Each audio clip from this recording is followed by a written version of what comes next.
Hello guys, welcome to Tech Tricks tutorial.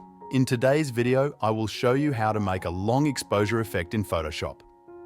First, open your image in Photoshop. Duplicate the background layer by pressing Ctrl+J on your keyboard. This will create a new layer above your original image. Next, choose the Quick Selection tool from the left menu and select your object.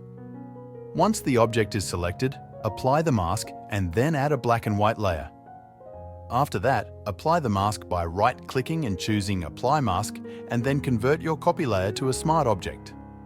Next, go to Filter in the top menu, then choose Blur and select Motion Blur. In the Motion Blur dialog box, adjust the angle to match the direction of the motion you want to create.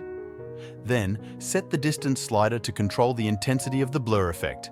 The higher the value, the more intense the blur. Click OK to apply the motion blur, and that's it. Thanks for watching this tutorial. If you found this video helpful, please like and subscribe to our channel for more tech tips and tutorials.